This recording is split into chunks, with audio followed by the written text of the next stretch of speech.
All right, we're gonna start up here at the tongue of your unit. You've got a powered tongue jack here. You've got a light switch here to disconnect and connect in the dark. Up's gonna make the jack go up, down's gonna put it on the ground. Underneath the jack, you've got your 7-way connector that's gonna hook up to your vehicle to provide your vehicle with its brake lights, turn signals, and running lights. You've got your 2 hookup chains that are gonna connect to the hitch of the vehicle, along with the emergency brake cable that for if whatever reason your vehicle would come unhooked from the unit, it's gonna make the brakes disappear, which is down here. It's gonna lock the brakes up, and then that way you don't have to worry about your trailer running all down the highway. Behind that, you've got your 2 20-gallon, 20-pound propane tanks, not 20-gallon, that's bad. They're fed to the unit with a regulated changeover, so that way whatever way the black arm is facing, that's what tank it's going to draw from, and then when this one runs empty, you can flip it over, open it up, and take this one off, and go fill your propane tank, so that way your unit always is going to have a flow of propane to it. Behind that, in this black box, underneath the cover, as you can see, that's got water all over it, but not in it, this is your 12-volt battery that's going to power your unit. Behind us here, this black box here is your battery disconnect. So for whatever reason you're not using your unit, you can turn this dial here to the off position. This red knob here, it's got an on and off position. You can turn that to the off position, and that will disconnect the battery power from the unit, so that way you don't drain this while it's not in use. Your 2 20-pound tanks have a cover on them to keep the elements out. It's got a quick access panel at the top, so you can just leave this on all the time and get to your propane tanks off and on. We'll come over here to the side. You've got your side compartment here that's going to go all the way through. There's a light on each side that has 3 modes. It's got permanently on, permanently off, and a censored mode, which will, the light will turn off after a brief period of time, and then when it senses this door opening, it'll turn back on. Beside that, you've got the sticker that's going to have your VIN number and the PSI and the information for all your tires that are on there. Below the side compartment, you've got one of 4 of your stabilizer jacks. It's a 3/4 inch socket that you can put on this, or the manual crank handle that's in the side compartment that we'll get to. These aren't for lifting and leveling of the unit. You want to use these to just stabilize the unit to keep it from kind of rocking back and forth when you're walking around in it. Come back here. Below the slide, you've got 2 of your tires. The lug nuts have been torqued to 100 foot-pounds, and the PSI is going to be, let me dust it off and I can see. The PSI is going to be right here on the tire. It's going to say 65. You're going to want to go with what's on the side of the tire. They have been checked. They are at the 65 PSI, but you're always going to go with that little number that's here on the side of the tire. It's going to say 65 PSI cold. Back behind the slide, we'll start at the top here. This is your outside sprayer connection port. You've got a hose on the inside of your unit that will lock into place here. The end of the hose has 2 teeth that will slide into these 2 grooves here, and you'll give it a quarter of a turn. It'll lock into place. And if you've got your water pump on or your city water connected, you'll automatically feel that hose pressurized with water, and you can begin to use the sprayer. Below that is your city water connection. This is where you're going to hook your hose and your pressure regulator up to it. And then while you have your hose and regulator connected to this and the source of water is on, you will not have to operate your water pump, and you won't use any of the water that's in your fresh tank. So this is where you're going to hook up your hose and regulator if the park or campground is providing you with that. Below that is your black tank flush. You're going to hook the same hose and regulator up to this, and this is what's going to be used to clean out your black tank once it is empty and once you leave the black valve open. You never want to use your black tank flush when your tank is full or the valve is closed, because it could do damage to the inside of your black tank, and you want to make sure that it is empty, so that way you're not slinging dirty, gross water all over the place. The black tank flush is operated by the water condensing down into an aerator that spins at a high pressure and cleans the inside of your tank at the appropriate pressure to not damage it. Down below that is your sewer connection. This is where you're going to hook up your sewer connection hose at, so you can put it into the proper dump station. This is your gray tank valve here. This is what's going to drain your bathroom water facilities and your kitchen water facilities. The valve over here is your black tank. That's going to drain your toilet.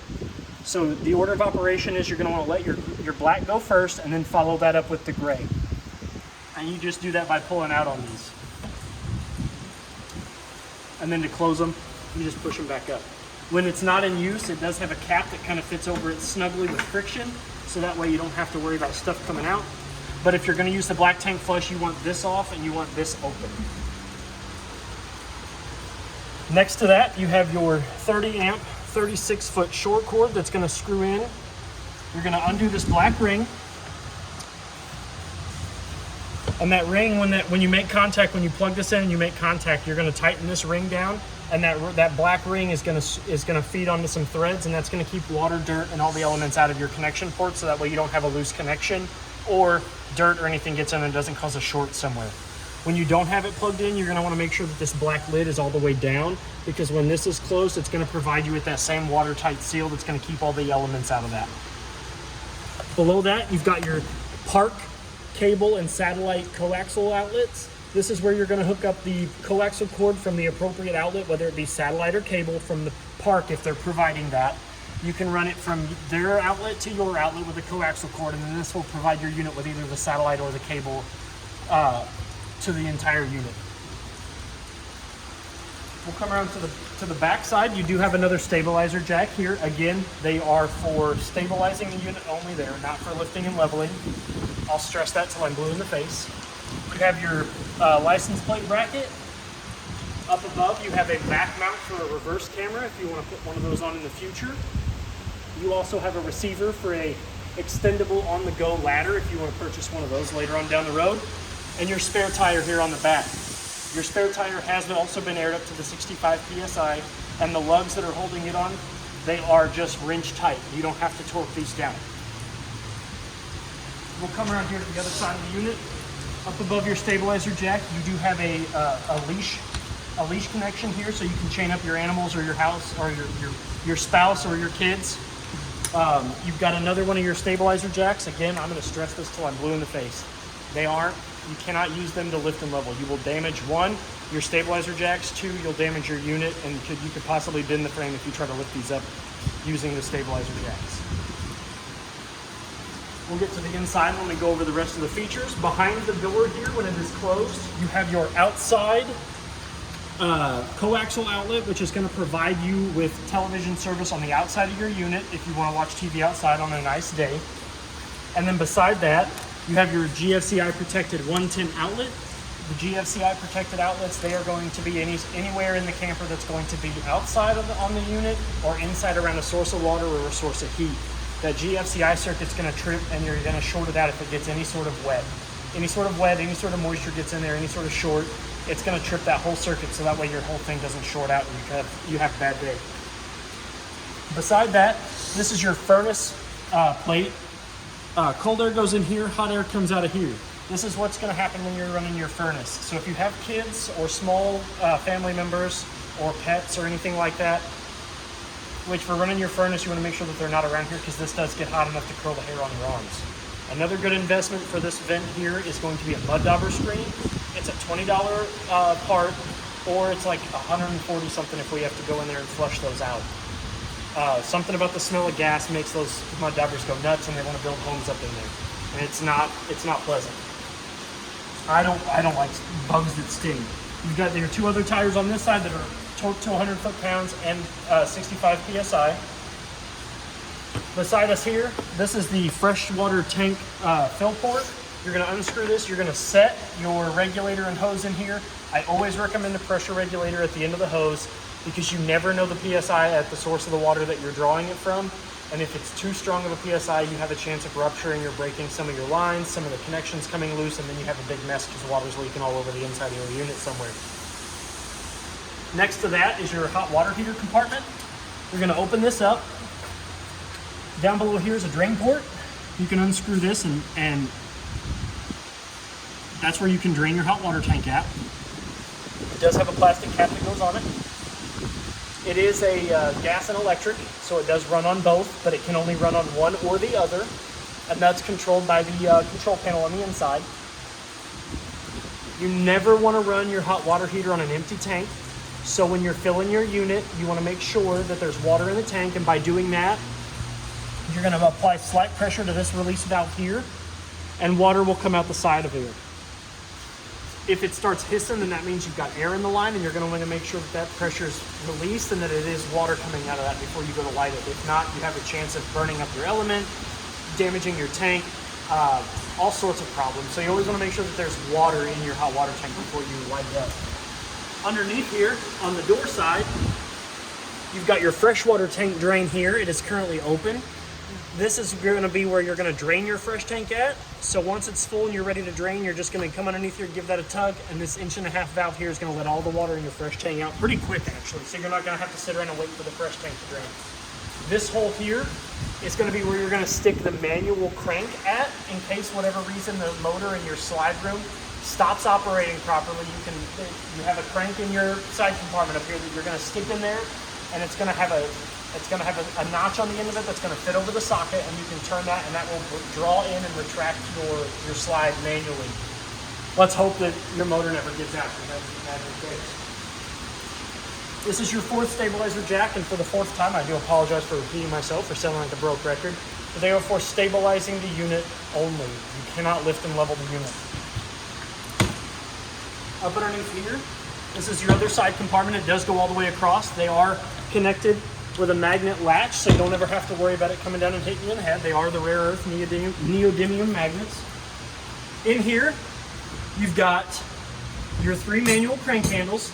This one's going to be the 3/4-inch socket for your manual crank jacks. This one here is going to be for that motorized tongue jack on the front. There's a silicone topper at the top that you can remove, and you can stick this down in there, and this will manually raise and lower that tongue jack for whatever reason the motor in that gives out. And this is going to be your slide room handle jack. It's got 2 notches on either side. They're going to fit around a T-shaped pin, and you're going to turn that, and that's going to either bring in or draw out your slide room manually. On the left-hand side of your side compartment here, you've got your solar charge controller. That's going to tell you the amount of amps that are being pulled from the battery. It's going to tell you the amount of volts that are going into the battery to charge it from the solar panel on top. And it's also going to tell you the temperature of the solar panel on the roof. Right now it's going to be kind of low because it is kind of gloomy and doomy, and it's raining and we're inside. Over on this side, you have your second 3-mode light that's going to be sensor, always on and always off. Next to that, you've got a tire link.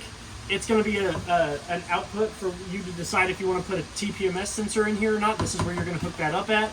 And then next to that, that's your solar disconnect. That's going to be able to turn that solar off and on, so that way your power's not being drawn from the solar, or if you're done charging it with the solar, you can turn that off.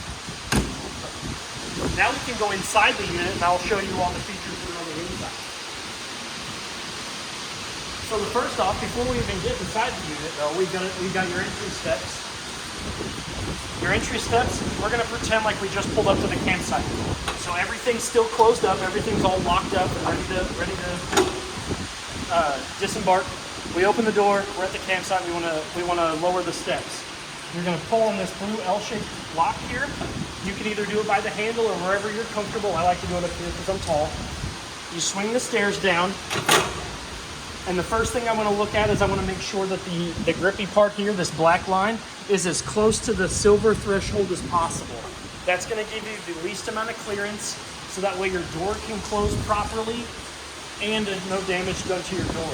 If for whatever reason this isn't flush against the silver threshold, there are 2 feet at the bottom of your entry steps that have 16 points of articulation, so that way if you're on any sort of incline, these feet can either be level, or one can be higher or lower than the other one, and that'll give you your flush connection. You'll also know that you've got a flush connection when you go to step on them, that the stairs don't jiggle or give when you go to step on them. Next to that, another ease of access feature is to get in and out of your unit. You do have a collapsible door handle that when you're in the destination position, it can be out, so that way you can easily get in and out of your unit. And then when we're in travel mode, once the stairs are up and locked into place and the door is closed, you can lift up on the handle and swing it inward. And that will allow you to be in the travel position, so your handle's not hanging off and it doesn't get taken off by some guy driving down the road doing 95. So we'll come in your unit. The first thing I like to go over is one of 3 major safety features in it, and every camper is going to be your fire extinguisher. It's right there by the door in case something were to happen. Next to that is the brains of your unit, which is your control panel. So we're going to start here in this little white box here. You've got your battery button, which as long as the unit is plugged in and we press that, all three of the lights are going to light up. You've got your 11.2, your 11.7, and your 12.3.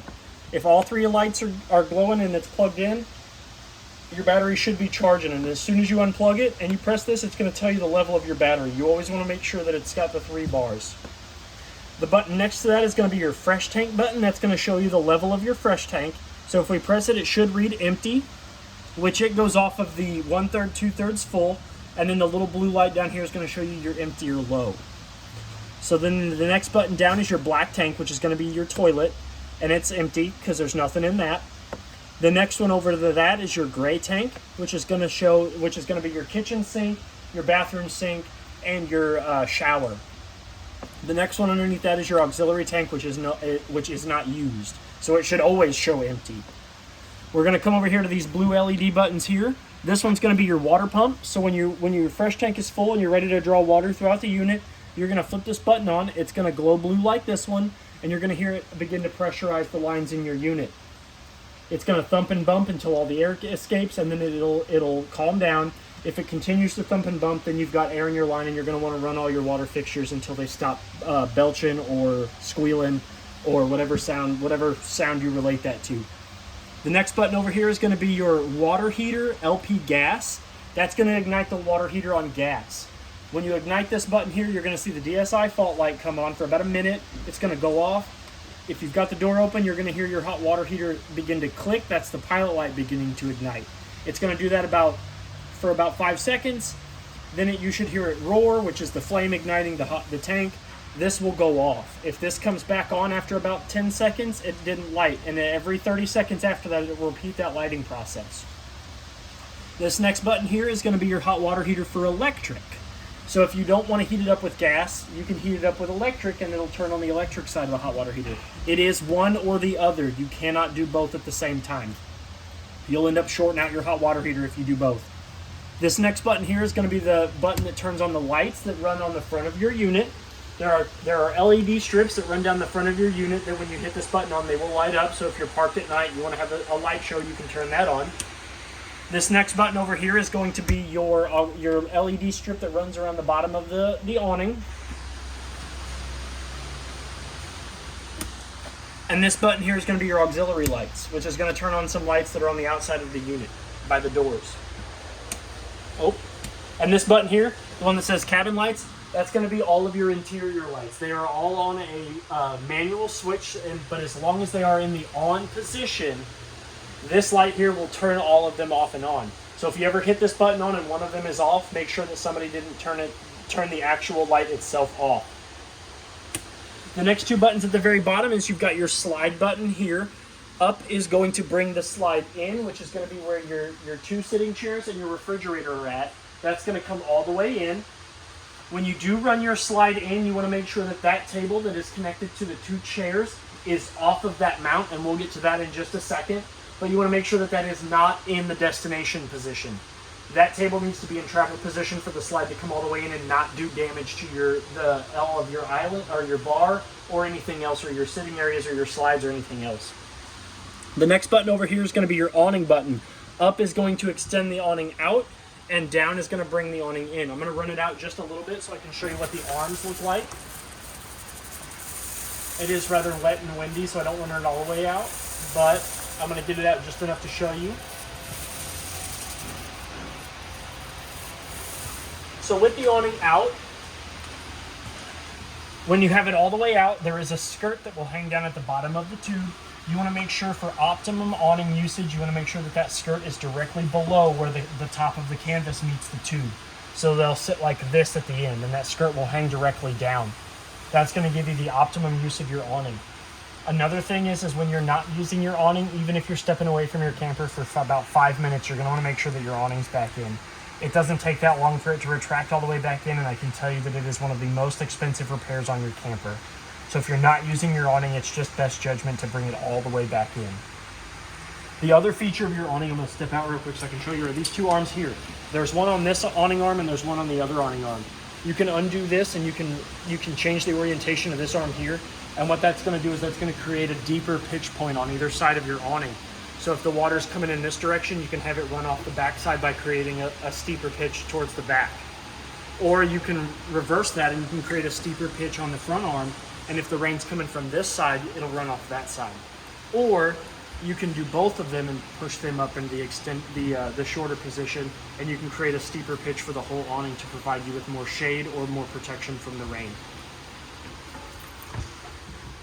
I'm going to come back in. You have ample closet space on the side, inside the doors. Below that, you do have an undoored spot. That's where your sprayer hose is at. That's going to be the hose that connects to your outside sprayer port. And then below that, you've got your circuit breaker box, which is going to have all of your circuits, including your GFCIs and all that. And then next to that is your fuse panel. Your fuse panel has built-in LEDs that if one of these blows, a little red LED light will illuminate next to it to determine which one is blown, so that way you have ease of access for that. We'll go into the bathroom. So inside the bathroom, you do have a light switch on the wall. It's going to control the one... Oh, nope, see what I'm saying? This is what I was talking about the on and off switches for the lights. See how they both go off when I flip the lights off? Now they both come on. This one was off, so when I turned that light on, it didn't come on. So above the sink, you do have a medicine cabinet with safety glass mirror, so you don't have to worry about it shattering. Below that, you do have your master GFCI 110 outlet on the wall here that's got your test and reset buttons. So if for whatever reason your GFCI protected outlets, which are all labeled GFCI, if one of them isn't working, you can come in here and you can hit that reset button and it'll reset that circuit. And they should all start operating again. Below that, you do have your sink with a friction stopper that just sets in the drain. And you're going to go all the way left for hot, all the way right for cold, and to draw water from the faucet, you tilt it up. That's how you're going to get water from the faucets. Below that, you do have a cabinet space for your towels, your hand towels, your beauty care products, throw pillows. Trey loves throw pillows. I do. On top of above the toilet here, you do have a rack for more hand towels, body soap, throw pillows. 2 hooks for your towels, so you don't have to throw your dirty, wet towels on the ground. On the ceiling above the toilet is called your risky business fan. If things get risky in here, you can open this up. It is exposed to nature, so if you run the risk of getting wet, if it's raining like it is today, and when you have the vent open, you can hit this black button here, and that will turn on the vent fan. That's to keep the risky business from stinking you out. You never want to use that vent fan while the vent is closed, because you run the risk of the hot air coming back up into that, and it recirculating that hot air and burning that motor up. Below us is the Dometic toilet. It's got 2 valves. It's a 2-portion valve. You put your foot halfway down on it, the bowl's going to fill with water. You floor it, that valve's going to open, and it's going to put all your risky business into the black tank. Behind me is your shower. It's got a travel lock of a silicone handle. You undo that, and your 2 doors will open up. Ta-da! Opening up into your walk-in shower. It has a natural skylight on top, so you can shower in the beauty of nature. Up above that is your shower head. That's got a push handle that will turn the water off at the shower head, not at the knobs. That runs down into your water controls, which are going to be hot on the left and cold on the right. And it does have a grippy floor, so you don't have to worry about slipping. I like that. I like the grippy floors. When you're in travel position, you want to make sure that this is locked, because if it is not, you run the risk of these doors kind of coming open and banging and making all kinds of god-awful noise and damaging your unit. Todd, Jim, call on line 1. Todd, line 1. I'm going to turn those lights off. Thank you. Before I forget, we're going to move on to number 2 of the 3 most important safety features of your unit, which is your smoke detector. You can test it by holding in the test and mute button, and it'll beep just like your standard smoke detector in your house or anything else. I recommend checking the LP detector, which is the 3rd most important safety feature, and your fire extinguisher about every 90 days. You don't have to test the fire extinguisher. You just need to look at it and make sure it's still operable, and then you can test this and the LP detector about every 90 days, about every 3 months. Your LP detector is actually also down here. And to test that one, you're just going to hold the test mute button, and you're going to want to wait for that solid green light to come back on. As long as that green light's on, that means there's no leaking propane and there's no leaking carbon monoxide anywhere in your unit. Green is good, so that's the light that you're going to want to see. Up above us all here, we've got the sink. Rather nice large stainless steel basin sink. Stopper that just fits in there like your standard sink stopper. You've got your faucet here, which is going to be all the way down for hot, all the way pushed back for cold, and to draw it back, you're going to draw the handle outward. Up above that, so you can see what you're doing in the dark, is another one of those manual lights. Bring your awning in because the wind's starting to pick up.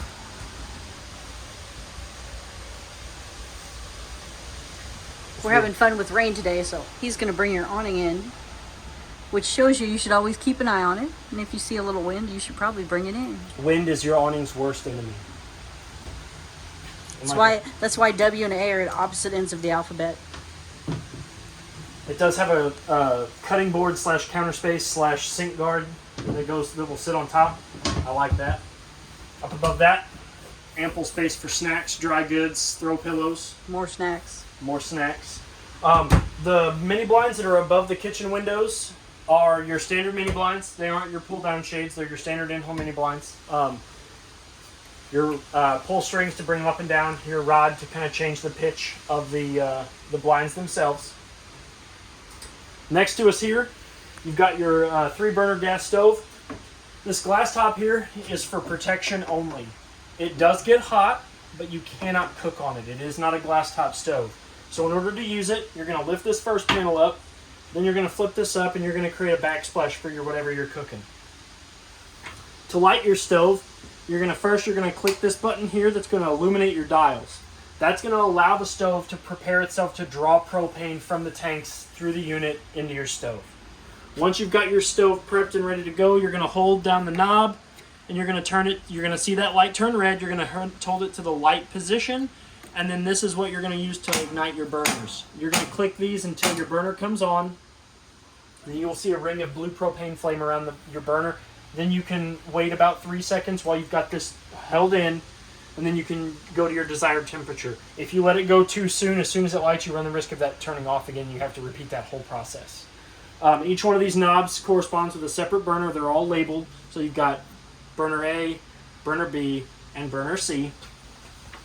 And then this knob here is going to be for your oven. In order to operate your oven, you're going to come back over to this switch and you're going to press down. You're going to see all the same lights come on, but the light in your oven's going to come on. You're going to pull open your door. You never want to light your oven with the door closed. The gas has to have a place to escape. Actually, this one's an air fryer oven because it's not gas, it's all electric, isn't it? Oh, yeah. Yep, that's true. There is a pilot light, though, that you need to turn on, which is electric. So you just press this in and you turn that on. You hear it? That's the pilot light turning on. That's your air fryer turning on. So this one will air fry chicken nuggets, everything else. French fries. My kids love the air fryer. The vent below the oven is your furnace vent. That's where a main source of your heat's going to come out of. Along with any one of these little black circular valves, that's also where your heat's going to come out of. The reason why this one is also a furnace vent is the hot air will come out of this, and this is also the exhaust port for your furnace. So heat will come out of this, but this is mainly to let your furnace not overheat. Up above the stove, when it's not in use and you're going into travel, I recommend putting this back down, because if it's up and you go to leave, this will slam down and it's just bad news. Up above us is your fan and your light. O is for off, I is for ignition. It's the way I always remember how to do it. You have an LED light it's in there, and then you've got your vent fan. That vent fan's going to suck all the exhaust from your stove outside into the air of the atmosphere. Up above that, you've got your Greystone blast turn style microwave, standard microwave operation. You put your time, you hit cook, or you hit start, it's going to cook your food. I would use this though. I love these. I want one of these for my home. Me too. And here you've got your user's manual bag, which is going to have all of your remotes, your warranty, manufacturer warranty information, your installation guides, all the paperwork that you need to figure out what's going on with something. The schematics are for your oven, for your hot water heater, your water tank. It's all going to be in there, along with any sort of hardware, like hardware for the television, All kinds of stuff is in that bag. It's a nice little bag. I always recommend a nice little read if you're not sure. Easy closed drawers, open and close. You've got silverware space, dry goods space, pots, pans. Down here you've got an even bigger one. Holy cow. Up here is your Sansui television. It is mounted to the wall. It's mounted to the wall with an arm that swivels in 3 spots. At the wall, in the middle, and at the television, so you can kind of move it towards the bed, you can move it towards the sitting area. Behind that, I don't know if you can see, you might want to come over here. You've got your 110 outlet above that, which is going to power all of your... You need me to move that? Here, we'll go this way. Oops, don't want to... Oh, so you're good, you're good. So you've got your 110 outlet here, which is going to power any sort of electrical devices that you're going to want to plug in, such as your TV, DVD player, all that jazz. And then below it is your coaxial outlet, which this coaxial is connected to the antenna button, and the antenna booster is going. If that light is on, then your antenna booster is working, and you're going to draw antenna channels. If you're going to want to get cable and satellite, you're going to unhook this coaxial cord, you're going to hook it into this port here, and you're going to turn this button off. You're not going to get cable and satellite if the antenna booster is on, and if your antenna booster is off, you're not going to get antenna. So you're going to want to make sure that all that is ready to go. Below the television is your IRV Technologies stereo system that also runs the speakers outside. Zone 1 is going to be your inside speakers. Zone 2 is going to be your outside speakers. Your dial knob is going to control the volume. Your tuning buttons. You've got your mute and power button here, which is going to be red. So if we press that, it's going to turn it on, it's going to greet us, and it's going to go into stereo mode. Right now it's on a station that's getting white noise, so... My favorite. White noise. And then you've got your different modes. So you've got Bluetooth, AM, FM, and your auxiliary, if you want to plug in your auxiliary. So if we hit AM, FM, and we tune it, you'll see that that's... Jazz and modern influences. Don't miss the next set from Jazz. And this does hook up to your phone, and it will be, when you go to look at the Bluetooth name on your phone, it will say IRV Technology. So when you go to hook up your Bluetooth, that's what you'll look for when you go to find the devices. We're going to come back over here to this wall here, which is going to have your thermostat on it. It's a Airxcel thermostat. It's got the smile buttons on it. I always say that because it's got the 2 eyes in the mouth. So right now it's in sleep mode, so to wake it up, you're going to hit that button. You're going to see that it is off and that the ambient temperature inside is 70 degrees. So we're going to go through the modes. You press the mouth button to go to fan low, again for fan high, again for cool high, cool low auto, cool high auto, heat, and off. If you're going to use your cool low, I recommend that you put it on auto. So that way it does kick off.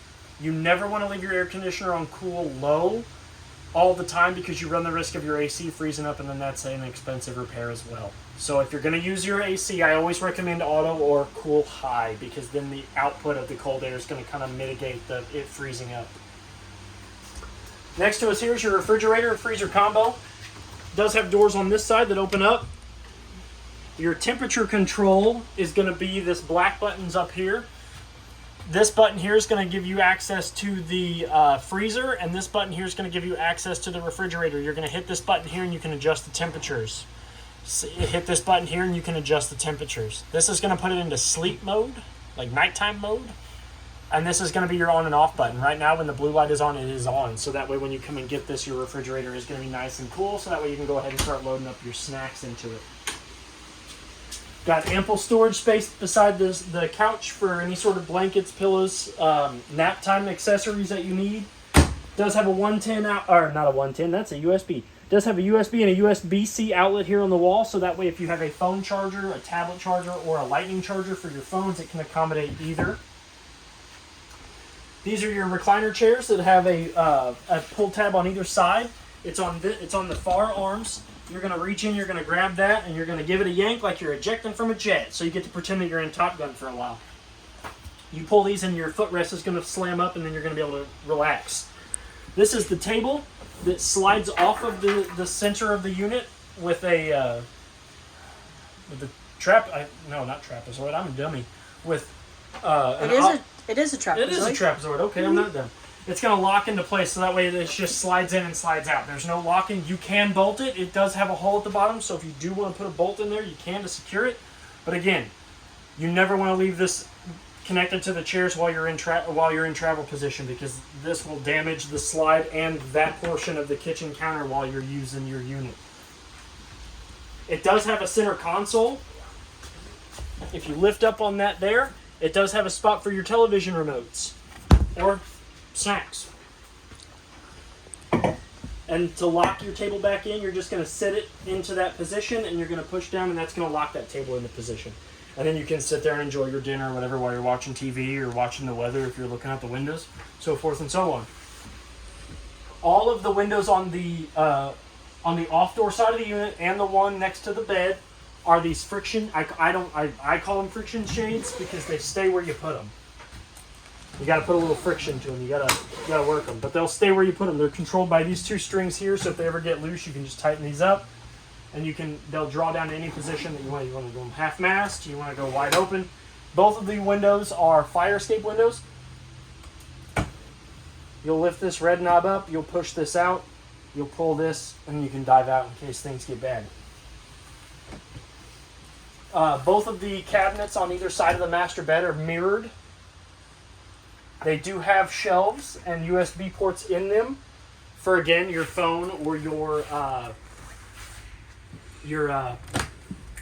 CPAP machines as well, because there's a 110 outlet below them on the counter below the cabinets themselves. Each side has a 110 outlet that's below that, so if you have a CPAP machine, an alarm clock, any sort of electronic devices that aid you in sleeping or you need to sleep, along with a cubby hole, so that way you can easily get to those devices without having to struggle. Above the bed, you've got a 3-door compartment that is a single storage compartment, but it does have 3 doors that open up. So if you need to fit extra blankets and stuff up in there, you can. And then up underneath the bed is a slide-topped storage compartment that does have side access, so you don't have to get up underneath there. But if you decide that you want to use this while the lids are down, you can use this as storage as well. So if you have anything that you want to hide in here, you can. You also have some drawers behind you here underneath the TV. You've got one up here that's kind of hidden away. So you've got like a nice little dresser hidden away over here.